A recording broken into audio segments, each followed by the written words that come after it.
Alors, pour revenir à l'affaire Apple-Tesla, du coup, un article sur le numérique, désolé Elon Musk, mais Apple était bien intéressé par Tesla. Elon Musk, PDG de Tesla, affirme que Tim Cook aurait refusé de participer à une réunion en 2017 pour l'acquisition de Tesla. Une réunion qui a pourtant eu lieu en 2014 à l'initiative d'Apple pour le rachat de Tesla qui aurait décliné l'offre. Tiens, tiens, ça il n'est pas précis dans son tweet, hein.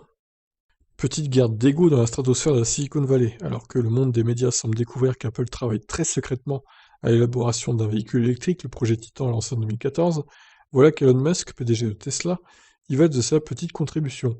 Dans un tweet dont il a le secret, Musk affirme qu'en 2017, Tim Cook, bon ça on l'a vu hier, ça sert à rien de ressasser, voyons ce qui est nouveau, il faut croire que Musk a la mémoire sélective. Il oublie de dire qu'une première réunion secrète s'est tenue en 2014 entre Adrian Perica, responsable de fusion et acquisition chez Apple, et lui-même. L'objet de cette réunion portait alors justement sur l'acquisition de Tesla par Apple. Selon le Wall Street Journal à l'époque, Elon Musk aurait refusé l'offre d'Apple. À la suite de ce camouflet, Tim Cook aurait pris la décision, en accord avec Steve Zadesky, responsable du design et ancien ingénieur chez Ford, de lancer le projet Titan. Ce même Tim Cook aurait alors clamé que Tesla en aurait pour son argent. Si ce n'était pas une déclaration de guerre. Bon, après voilà, on attend toujours le projet Titan. Ça fait quand même 6 ans que c'est en préparation.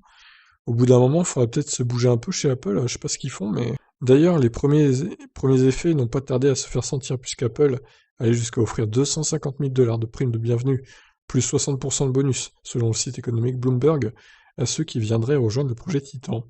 Ainsi, d'après le site LinkedIn, une cinquantaine d'anciens cadres de chez Tesla auraient ainsi cédé au chant des sirènes de la marque à la pomme.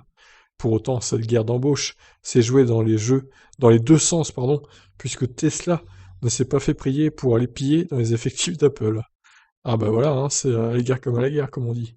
Apparemment, Apple paie mieux ses nouvelles recrues, puisqu'en 2015, pas du tout amusé, le trublion de la Silicon Valley Elon Musk déclarait au journal allemand Handelsblatt, nous nous amusons à appeler Apple le cimetière de Tesla.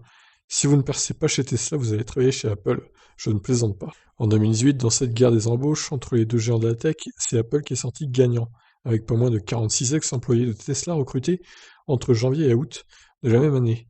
Peu probable que Tim Cook s'abaisse à répondre à cette provocation. En revanche, une réponse sur le terrain sera un bel affront pour Tesla et son président. Ouais, alors à moins vraiment que Apple ait vraiment travaillé d'arrache-pied sur une voiture électrique performante, efficiente, technologique depuis 2014, et qu'ils ont tenu ça secret, loin de tous les médias, mais vraiment top secret, hein. Ils ont vraiment peut-être des entrepôts énormes où ils testent cette voiture depuis des années.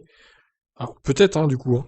Mais sinon, je vois pas comment ils pourraient contrecarrer Tesla, qui a une telle avance technologique, même par rapport à d'autres constructeurs lambda. Alors j'aimerais bien, hein, pour ça ferait un concurrent à Tesla, un concurrent redoutable, mais à mon avis, ce sera pas le cas, hein. Et son projet Titan, à Tim Cook, ça va faire pchit, je le sens bien comme ça, moi. Je vous laisse réagir, qu'est-ce que vous en pensez de cette affaire Apple-Tesla?